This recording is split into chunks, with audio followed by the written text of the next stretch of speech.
ಆಕಾಶವಾಣಿ ಮಂಗಳೂರು. ವನಿತಾ ವಾಣಿ, ಮಹಿಳೆಯರಿಗಾಗಿ ಕಾರ್ಯಕ್ರಮ. ಕೇಳುಗರೆ, ನಿಮಗೆಲ್ಲ ಇಂದಿನ ಕಾರ್ಯಕ್ರಮಕ್ಕೆ ಸ್ವಾಗತ.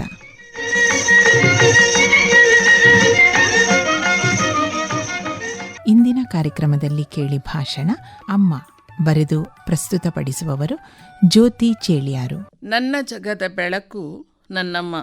ಧೋಧೋ ಎಂದು ಸುರಿಯುವ ಹಿಂಗಾರಿನ ಮಳೆಗೆ, ಎಂಆರ್ಪಿಎಲ್ ಕಂಪನಿ ಸ್ಥಾಪನೆಗೆ, ಹುಟ್ಟಿದ ಊರು ಬಾಳದಿಂದ ನಿರ್ವಸಿತರಾಗಿ ಚೇಳಾರಿನ ಪದವಿನ 12.5 ಸೆನ್ಸ್ ಸೈಟಿನಲ್ಲಿ ತೆಂಗಿನ ಸೋಗೆಯ ಸಣ್ಣ ಜೋಪಡಿ ಒಳಗೆ ಕೃಷಿ ಕುಟುಂಬದ ಮನೆಯ ವಸ್ತುಗಳನ್ನೆಲ್ಲ ಇರಿಸಿ, ಜಾಗ ಇರುವಲ್ಲಿ ಒಲೆ ಹಚ್ಚಿ, ಇದ್ದ ಬೆಂಚುಗಳನ್ನು ಮಲಗಲು ಬಳಸಿ, ಹೇಗೋ ಕೊಟ್ಯದಂತಹ ಮನೆಯ ಒಳಗೆ ದಿನ ಕಳೆಯುತ್ತಿದ್ದೆವು. ನಮಗೆ ಸರಕಾರದಿಂದ ಮಂಜೂರಾದ ಸೈಟ್ನಲ್ಲಿ ಮನೆ ಕಟ್ಟಲು ಪಂಚಾಂಗ ಹಾಕಿ, ಗೋಡೆ ಎಬ್ಬಿಸಿ, ಬಳಸಲು ಶೌಚಾಲಯವೊಂದನ್ನು ಅಂತಿಮಗೊಳಿಸಿ ಬಳಸುತ್ತಿದ್ದೆವು. ಡಿಸೆಂಬರ್ ತಿಂಗಳಲ್ಲಿ ಹುಟ್ಟಿದ ಊರು ಬಾಳದಿಂದ ಲಾರಿ ಹತ್ತಿ ಮನೆಯ ನಾಯಿ, ಬೆಕ್ಕು, ಕೋಳಿಗಳೊಂದಿಗೆ ನಾವು 3 ಹೆಣ್ಣು 2 ಗಂಡು ಮಕ್ಕಳು ಈ ಗುರುತು ಪರಿಚಯವಿಲ್ಲದ ಊರಿಗೆ ಬಂದಿಳಿದೆವು. ಮನೆ ಆದಷ್ಟು ಬೇಗ ಕಟ್ಟಿ ಗೃಹ ಪ್ರವೇಶ ನಡೆಸಿ ಮನೆಯಲ್ಲಿ ಕೂರುವುದೆಂದು ಅಮ್ಮ ಯೋಜನೆ ಹಾಕಿದ್ದಳು. ದೂರದ ಮುಂಬೈಯಲ್ಲಿರುವ ಅಪ್ಪ ಗೃಹ ಪ್ರವೇಶಕ್ಕೆ ಬಂದರೆ ಸಾಕು ಎಂದು ಧೈರ್ಯ ತುಂಬಿದ್ದಳು. ಡಿಸೆಂಬರ್ ತಿಂಗಳಲ್ಲಿ ಅಕಾಲಿಕವಾಗಿ ಭೋರೆಂದು ಸುರಿದ ಮಳೆಗೆ ಗುಡಿಸಲ ಒಳಗೆ ಜೋಡಿಸಿಟ್ಟ ಪಾತ್ರೆ, ಪರಡಿ, ಬಟ್ಟೆ, ಬರೆ ವಸ್ತುಗಳು ಒದ್ದೆಯಾಯಿತು. ಆ ಕ್ಷಣಕ್ಕೆ ಅಮ್ಮ ಎಷ್ಟೊಂದು ಆಸ್ಥೆಯಿಂದ ಮತ್ತು ಎಚ್ಚರದಿಂದ ಕಾರ್ಯನಿರ್ವಹಿಸಿದಳೆಂದರೆ, ಬೇರೆ ಏನನ್ನೂ ರಕ್ಷಿಸುವ ಕೆಲಸ ಮಾಡದೆ ರಾಶಿ ಬಿದ್ದ ಪುಸ್ತಕಗಳನ್ನೆಲ್ಲ 1.5 ಮುಡಿ ಭತ್ತ ಬೇಯಿಸುವ ತಾಮ್ರದ ಹಂಡೆಯ ಒಳಗೆ ಹಾಕಿ, ಅದರ ಬಾಯಿಗೆ ಹಿತ್ತಾಳೆಯ ಹರಿವಾಣ ಕವಚಿ ಹಾಕಿದಳು. ಅವಳಿಗೆ ಪುಸ್ತಕಗಳ ಮೇಲಿದ್ದ ಒಲವು ಮತ್ತು ಆಕೆಯ ಪುಸ್ತಕ ಪ್ರೀತಿಯನ್ನು ಈಗ ನೆನಪಿಸಿದಾಗ ಬೆರಗಾಗುತ್ತೇನೆ. ಆ ಕ್ಷಣದ ಸಮಯ ಪ್ರಜ್ಞೆ, ಒಂದು ಹಂಡೆಯಲ್ಲಿ ಪುಸ್ತಕ, ಇನ್ನೊಂದು ಹಂಡೆಯಲ್ಲಿ ಅಕ್ಕಿಯ ಗೋಣಿ ಹಾಕಿ ನಮ್ಮ ಹೊಟ್ಟೆ ಮತ್ತು ನೆತ್ತಿ ತಂಪಾಗಿಸಿದಳು. ನಿಜವಾಗಿಯೂ ಬೆರಗಾಗುವಂತಹ ಕೆಲಸವದು. ಆಕೆಯ ಸಮಯ ಪ್ರಜ್ಞೆ ಈಗಲೂ ನೆನಪಿಸಿದರೆ ಅಚ್ಚರಿ ಎನಿಸುತ್ತದೆ. ಅವಳ ಪುಸ್ತಕ ಪ್ರೀತಿಯು ಅದ್ಭುತ. ಹೆಣ್ಣು ಮಕ್ಕಳು ಎಷ್ಟು ಓದಿದರೇನು, ಒಲೆಯ ಬೂದಿ ತೆಗೆಯುವುದು ತಪ್ಪುತ್ತದೆಯೇ ಎನ್ನುವ ಗಟ್ಟಿಗಿತ್ತಿ ಅಜ್ಜಿಯ ಮಾತಿಗೆ ಪ್ರತ್ಯುತ್ತರವಾಗಿ ತನ್ನ ಹೆಣ್ಣು ಮಕ್ಕಳನ್ನು ಓದಿಸಿದಳು. ಇಲ್ಲದೆ ಹೋಗಿದ್ದರೆ ಅಮ್ಮ ಋತುಮತಿಯಾದ ಮರುದಿನದಿಂದ ಶಾಲೆಯಿಂದ ವಂಚಿತಳಾದಂತೆ ನಾವು ವಂಚಿತರಾಗಬೇಕಿತ್ತು. 9ನೇ ಕ್ಲಾಸಿನಲ್ಲೇ ವಯಸ್ಸಿಗೆ ಬಂದ ಕಿರಿಯ ತಂಗಿ ಮತ್ತು ಮಗಳನ್ನು ನೀವು ಓದಿ ಮಕ್ಕಳೇ ಎಂದು ಓದಲೇಬೇಕೆಂಬ ಒತ್ತಾಸೆಯಿಂದ ಓದಿಸಿದಳು. ಹೇಳಿಕೊಳ್ಳಲು ತುಂಬ ಜಮೀನು ಇರುವ ಕೃಷಿ ಕುಟುಂಬ. ಆದರೆ ಹೆಣ್ಣು ಮಕ್ಕಳ ಶಿಕ್ಷಣ ಎನ್ನುವಾಗ ಸಾಂಪ್ರದಾಯಿಕ ಚೌಕಟ್ಟಿನ ಒಳಗೆ ಹೆಣ್ಣು ಮಕ್ಕಳ ಓದಿಗೆ ಮಹತ್ವ ನೀಡುತ್ತಿದ್ದ ಕಾಲವಲ್ಲವದು. ಹಳ್ಳಿಯ ಮೂಲೆಯ ಶಾಲೆಯಲ್ಲಿ SLC ಪಾಸಾದ ಹುಡುಗಿಯರನ್ನು ಕಾಲೇಜು ಸೇರಿಸಲೆಂದೇ ಅಪ್ಪ ಮುಂಬಯಿಯಿಂದ ಊರಿಗೆ ಬಂದಿದ್ದರು. ಆ ಕಾಲಕ್ಕೆ ಕಾಲೇಜಿಗೆ 1000 ರೂಪಾಯಿ ಫೀಸು ಕಟ್ಟಲು ಯೋಚಿಸುವ, ಹಿಂದೆ ಮುಂದೆ ನೋಡುವ ಕಾಲದಲ್ಲಿ ಅಮ್ಮ ಧೈರ್ಯ ತುಂಬಿ ನಮ್ಮನ್ನು ಕಾಲೇಜಿಗೆ ಕಳುಹಿಸಿದಳು. ಅಪ್ಪ ಬೊಂಬಾಯಿಗೆ ಹೋಗುವಾಗ ಕೊಟ್ಟ 10 ರೂಪಾಯಿ ನೋಟು ನಮ್ಮ ಕಂಪಾಸ್ ಬಾಕ್ಸ್ನಲ್ಲಿ ರಾರಾಜಿಸುತ್ತಿತ್ತು. ಇದರ ಮಧ್ಯೆ ಅಮ್ಮ, ಮಗ ಜಾಗ್ರತೆಯಿಂದ ಕಾಲೇಜಿಗೆ ಹೋಗಿ ಬರಬೇಕು, ಬೇರೆ ಯಾರ ಸಹವಾಸವೂ ಬೇಡ, ಏನಾದರೂ ಹೆಚ್ಚು ಕಡಿಮೆಯಾದರೆ ಮನೆಯ ಕುಟುಂಬದ ಮರ್ಯಾದೆಯ ಪ್ರಶ್ನೆ ಎಂದು ಆಗಾಗ ಎಚ್ಚರಿಸುತ್ತಿದ್ದಳು. ಅದರೊಂದಿಗೆ ಇನ್ನೊಂದು ಮಾತು ಜೊತೆಗಿರುತ್ತಿತ್ತು, ನೀವೇನಾದರೂ ಫೇಲಾದರೆ ನಾವು ಮುಂದಕ್ಕೆ ಓದಿಸುವುದು ಕಷ್ಟ ಮಗ, ತಮ್ಮ ತಂಗಿಯರಿದ್ದಾರೆ, ಎಚ್ಚರ ಎನ್ನುತ್ತಿದ್ದಳು. ಆ ಕಾರಣಕ್ಕೆ ಇರಬೇಕು, ಕನ್ನಡ ಮಾಧ್ಯಮದಿಂದ ಇಂಗ್ಲಿಷ್ ಮಾಧ್ಯಮದ ಬೋಧನೆಯ ಕಾಲೇಜು ಜೀವನಕ್ಕೆ ಒಗ್ಗಿಕೊಳ್ಳಲು ಶತಾಯಗತಾಯ ಪ್ರಯತ್ನಪಟ್ಟು ಓದಿದೆ. ಓದುವ ಆಸಕ್ತಿಯನ್ನು, ಛಲವನ್ನು ಹುಟ್ಟಿಸಿದವರು ಅನೇಕ ಉಪನ್ಯಾಸಕರು. ಅದರೊಂದಿಗೆ ನನ್ನೊಳಗೆ ಇದ್ದ ಹಿಂಜರಿಕೆಗಳನ್ನು ದಾಟಿ ಅವಮಾನಗಳನ್ನು ಎದುರಿಸಿ ಓದಲು ಸಾಧ್ಯವಾಯಿತು. ಹಾಗಾಗಿ ದ್ವಿತೀಯ PUCಯ ಫಲಿತಾಂಶ ನೋಡಲು ತೆರಳಿದಾಗ ಸಾಥ್ ನೀಡುವಂತೆ ಅಪ್ಪ ಜೊತೆಗಿದ್ದರು.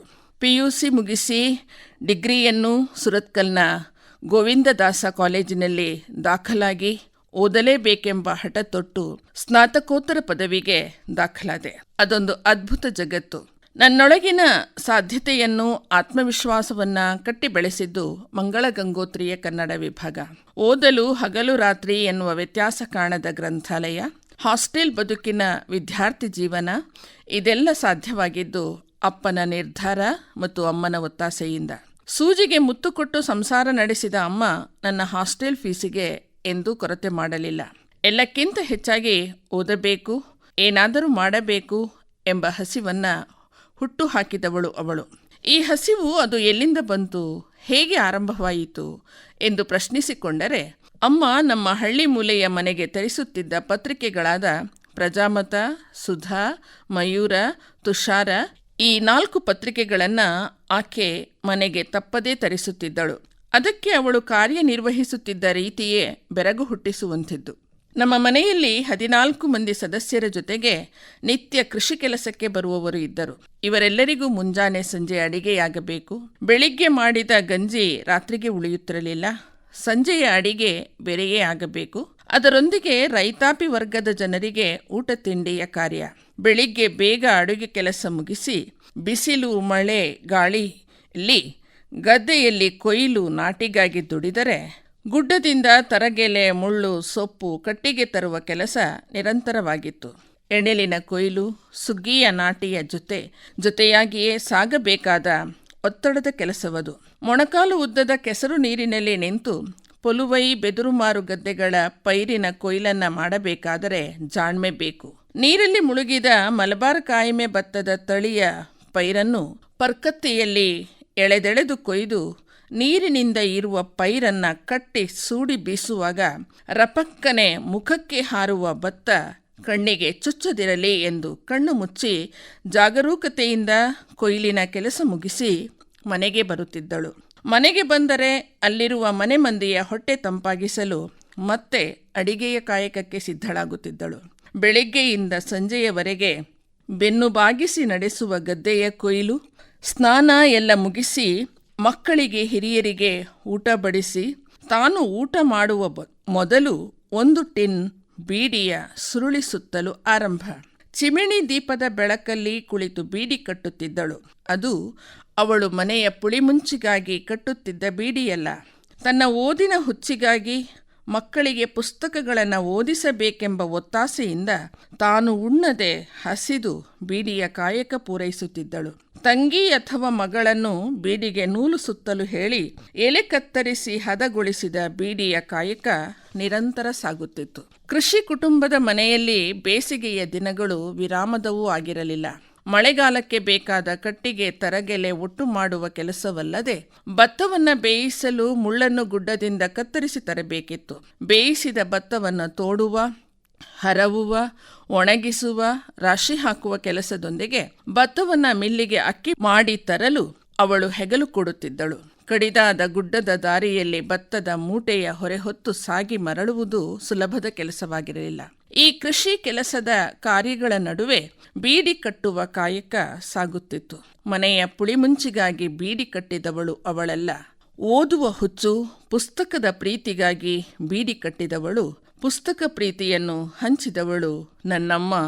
ಅವಳು ನನ್ನ ಜಗದ ಬೆಳಕು. ಈ ಅರಿವನ್ನು ಆಕೆ ನೀಡದೇ ಇದ್ದಿದ್ದರೆ ನಾನಿಂದು ಪುಸ್ತಕ ಓದುವ ಆಸಕ್ತಿಯನ್ನು, ಓದುವ ಹವ್ಯಾಸವನ್ನು ಹೊಂದಿರುತ್ತಿರಲಿಲ್ಲ. ಹೆಣ್ಣು ಮಕ್ಕಳು ಓದಿ ಮನೆಯಲ್ಲಿ ಕಾಲ ಕಳೆಯದೆ ಸ್ವತಂತ್ರವಾಗಿ ಬದುಕಬೇಕೆಂಬ ಅವಳ ನಿಲುವು ಮೆಚ್ಚತಕ್ಕುದೇ ಆಗಿದೆ. ಮಕ್ಕಳು ಆರ್ಥಿಕವಾಗಿ ಸ್ವತಂತ್ರರಾಗಿರಬೇಕು, ಅದರಲ್ಲೂ ಹೆಣ್ಣು ಮಕ್ಕಳಿಗೆ ಆರ್ಥಿಕ ಸ್ವಾತಂತ್ರ್ಯ ಮುಖ್ಯ ಎನ್ನುತ್ತಿದ್ದಳು. ಬದುಕಿನಲ್ಲಿ ಸ್ವತಂತ್ರ ನಿರ್ಧಾರ, ಅಭಿಪ್ರಾಯಗಳಿಗೆ ಓದು ಬಹಳ ಮುಖ್ಯ ಎನ್ನುವ ತಿಳುವಳಿಕೆ ಆಕೆಯಲ್ಲಿತ್ತು. ಅದರಿಂದ ಕೇವಲ ವಾರಪತ್ರಿಕೆ, ಮಾಸಿಕಗಳಲ್ಲದೆ ದೀಪಾವಳಿ, ಯುಗಾದಿ ವಿಶೇಷಾಂಕಗಳಿಗೆ ಹಣ ಹೊಂದಿಸಿಕೊಡುತ್ತಿದ್ದಳು. ಪತ್ರಿಕೆಗಳನ್ನು ಎಂದಿಗೂ ಹಳೆ ಪತ್ರಿಕೆ ಎಂದು ಮಾರಾಟ ಮಾಡಲಿಲ್ಲ. ಮನೆಯ ಅಟ್ಟದಲ್ಲಿ ಅದು ಜೋಪಾನವಾಗಿರುತ್ತಿತ್ತು. ವರ್ಷಕ್ಕೊಮ್ಮೆ ಕೆಳಗಿಳಿಸಿ ಮರು ಓದು ನಡೆಯುತ್ತಿತ್ತು. ನಾವು ಊರು ಬಿಡುವಾಗ ಅದರದೂ ಒಂದು ಹೊರೆಯಿತ್ತು. ಬೆನ್ನಿಗೆ ಹುಟ್ಟಿದ ತಮ್ಮ ತಂಗಿಯರ ಓದಿನ ಕಡೆಗೆ ಗಮನ ಕೊಡುತ್ತಲೇ ನಮಗೆ ಕೃಷಿ ಕಾಯಕದ ಕೆಲಸಗಳನ್ನು ಕಲಿಸಿದಳು. ಅವಳ ಜೊತೆ ಸೇರಿ ಗದ್ದೆ ಕೆಲಸ, ಹಟ್ಟಿಯ ಕೆಲಸ, ಕೃಷಿಯ ಎಲ್ಲ ಸೂಕ್ಷ್ಮ ಕೆಲಸಗಳನ್ನು ಕಲಿಸಿದ್ದು ಮಾತ್ರವಲ್ಲ, ಓದುವ ಹವ್ಯಾಸವನ್ನೂ ಬೆಳೆಸಿದಳು. ಅವಳ ಅಣ್ಣ ತಮ್ಮಂದಿರು ಓದಿನ ಹುಚ್ಚರೇ ಆಗಿದ್ದರು. ನಾವು ಶಾಲೆಗೆ ಹೋಗುತ್ತಿದ್ದಾಗ ಶಾಲಾ ಗ್ರಂಥಾಲಯದಿಂದ ತಂದ ಪುಸ್ತಕಗಳನ್ನು ನಮ್ಮ ನಂತರ ಆಕೆಯೂ ಓದುತ್ತಿದ್ದಳು. ಮಾತ್ರವಲ್ಲ, ಮನೆ ಮಂದಿಯೂ ಓದುತ್ತಿದ್ದರು. ಅಕ್ಷರದ ಜಗತ್ತಿಗೆ ನಮ್ಮನ್ನು ದಾಖಲುಗೊಳಿಸಿದ್ದೇ ಅಲ್ಲದೆ ಕುಟುಂಬದಲ್ಲಿ ಹೆಣ್ಣು ಮಕ್ಕಳ ಓದಿನ ಹಲವು ಪ್ರಥಮಗಳಿಗೆ ಆ ಹಳ್ಳಿಯಲ್ಲಿ ಆಕೆ ಕಾರಣಳಾದಳು. ತಂಗಿ ತಾಂತ್ರಿಕ ಶಿಕ್ಷಣವನ್ನ ಬಯಸಿದಾಗ, ತಮ್ಮ ಸೈನ್ಯ ಸೇರುವೆನೆಂದಾಗ ಎಲ್ಲಕ್ಕೂ ತೆರೆದ ಬಾಗಿಲು ಆಗಿತ್ತು. ತಂಗಿ ಗಣಿತದಲ್ಲಿ 100ಕ್ಕೆ 100 ಅಂಕ ಪಡೆದು ಡಿಪ್ಲೊಮಾ ಸೇರಿದಳು. ತಮ್ಮ ಮಿಲಿಟರಿ ಸೇರಲು ದೇಹದ ತೂಕ ಅಡ್ಡಿಯಾಯಿತು. ಬದುಕಿನಲ್ಲಿ ಅವಕಾಶಗಳನ್ನು ಗಿಟ್ಟಿಸಿಕೊಂಡವರು ಮುಂದೆ ಸಾಗುತ್ತಾರೆ ಎಂದು ಧೈರ್ಯ ತುಂಬಿದವಳು. 8ನೇ ತರಗತಿ ಓದಿದ್ದ ಆಕೆ, ನನ್ನನ್ನು ಶಾಲೆಗೆ ಹೋಗಲು ಬಿಟ್ಟಿದ್ದರೆ ಟೀಚರ್ ಆಗುತ್ತಿದ್ದೆ ಎಂದು ಯಾವಾಗಲೂ ನುಡಿಯುತ್ತಿದ್ದಳು. ಆ ಕೊರಗು ಆಕೆಯನ್ನ ಬಹಳಷ್ಟು ಕಾಡಿದೆ. ಆಗೆಲ್ಲ ಅಧ್ಯಾಪಿಕೆಯ ಅಧ್ವಾನಗಳು, ಲೇಖಕಿ BM ರೋಹಿಣಿಯವರ ಪುಸ್ತಕ ಅವಳ ಕೈಯಲ್ಲಿ ಇರುತ್ತಿತ್ತು. ಕಾಲೇಜು ಅಭ್ಯಾಸಕ್ಕೆ ನಮಗೆ ವರ್ಷಕ್ಕೆ 2 ಜೊತೆ ಬಟ್ಟೆ, ಅದನ್ನೇ ತೊಟ್ಟು ನಾವು ಕಾಲೇಜಿಗೆ ತೆರಳಿದೆವು. ಆಗ ಈಗಿನಂತೆ ಸಮವಸ್ತ್ರ ಇರಲಿಲ್ಲ. ಬಣ್ಣ ಬಣ್ಣದ ಅಂಗಿಗಳನ್ನು ದಿನಕ್ಕೊಂದರಂತೆ ತೊಟ್ಟು ಬರುತ್ತಿದ್ದ ಉಳ್ಳವರ ಮಕ್ಕಳ ಮಧ್ಯೆ ನಾವು ಹಿಂಜರಿಕೆಯಿಂದ ಹಿಂದೆ ಸರಿದಾಗ ನಮ್ಮ ಆತ್ಮಸ್ಥೈರ್ಯ ಕುಂದಲು ಬಿಡಲಿಲ್ಲ. ಮನೆಯ ಆರ್ಥಿಕ ಪರಿಸ್ಥಿತಿ, ತುಂಬಿದ ಕುಟುಂಬ, ಎಲ್ಲರ ಹೊಟ್ಟೆ ತುಂಬಬೇಕಾದ ಅನಿವಾರ್ಯತೆ, ಅವಳ ಹೆಗಲಿಗೆ ಬಿದ್ದ ಜವಾಬ್ದಾರಿ, ಅದೆಲ್ಲವನ್ನ ಆಕೆ ಸರಿತೂಗಿಸಿದ್ದನ್ನ ಕಂಡಾಗ ಯಾವ ಮ್ಯಾನೇಜ್ಮೆಂಟಿಗೂ ಕಡಿಮೆ ಇಲ್ಲ ಎನಿಸುತ್ತದೆ. ನಾನು ಡಿಗ್ರಿ ಮುಗಿಸಿ MAಯಲ್ಲಿ ತೃತೀಯ ಸ್ಥಾನಿಯಾಗಿ ಸನ್ಮಾನಗಳಿಗೆ ನಾವು ಬೀಗಿದರೂ ಅವಳು ಬೀಗಲಿಲ್ಲ. ಇದಕ್ಕಿಂತ ಹೆಚ್ಚಾಗಿ ನಾನು ಸರ್ಕಾರಿ ನೌಕರಿಗೆ ಸೇರಿಕೊಂಡಾಗಲೂ ಅದೇ ಸ್ಥಿತ ಪ್ರಜ್ಞತೆ. ಅಮ್ಮ ಕೆಲಸದ ಆದೇಶ ಕೈ ಸೇರಿದೆ, ಅಂಚೆಯಿಂದ ಹೋಗಿ ತಂದೆ ಎಂದಾಗ ಅವಳು ಮನೆ ಮುಂದಿನ ಬಾಕಿಮಾರು ಗದ್ದೆಯಲ್ಲಿ ಎಣೆಲಿನ ಪೈರು ಕೊಯ್ಲು ಮಾಡುತ್ತಿದ್ದಳು. ಕೂಸುಮಕ್ಕನೊಂದಿಗೆ ಪೈರು ಕೊಯ್ಯುತ್ತಿದ್ದಾಗ ಅಲ್ಲಿಂದಲೇ ಮಗ ಒಳ್ಳೆಯದಾಯಿತು ಎಂದಷ್ಟೇ ಅವಳ ಉತ್ತರ. ಇವತ್ತು ನಾವು ಉಣ್ಣುವ ಅನ್ನ ನಮ್ಮ ದುಡಿಮೆಯದ್ದು ಎನ್ನುವಾಗಲೂ ಅಕ್ಷರ ಕಲಿಸಲು ಕಾರಣರಾದ ಅಮ್ಮ ಅಪ್ಪ ನೆನಪಾಗುತ್ತಾರೆ. ಅದನ್ನು ಅನುಭವಿಸಲು ಆಕೆ ಈಗ ಉಳಿದಿಲ್ಲ. ದುಡಿಮೆಯ ಮಹತ್ವವನ್ನು, ಬಡವರ ಹಸಿವಿನ ಸಂಕಟವನ್ನು, ಪರರ ನೋವು ನಲಿವನ್ನು ಹೇಗೆ ಅರ್ಥೈಸಿಕೊಳ್ಳಬೇಕು ಎಂದು ಕೇವಲ ಬೋಧಿಸದೆ ಬದುಕಿ ತೋರಿದವಳು ಅವಳು. ಅವಳ ಈ ರೀತಿಯ ಸಮಚಿತ್ತದ ಬದುಕಿಗೆ ಕಾರಣವಾದುದು ಅಪ್ಪ ಅಮ್ಮನ ಒಮ್ಮತದ ದಾಂಪತ್ಯವೂ ಹೌದು. ಅಪ್ಪನ ಕಷ್ಟದ ದುಡಿಮೆ, ಪ್ರಾಮಾಣಿಕತೆ ಮತ್ತು ಕುಟುಂಬ ಪ್ರೇಮದ ಮೌಲ್ಯವೂ ಅಮ್ಮನ ಬದುಕಿಗೆ ಊರುಗೋಲಾಗಿತ್ತು. ಮನೆ ಬಾಗಿಲಿಗೆ ಬಂದವರ ಹೊಟ್ಟೆ ತಂಪಾಗಿಸದೆ ಆಕೆ ಯಾವತ್ತೂ ಕಳುಹಿಸಿದವಳಲ್ಲ.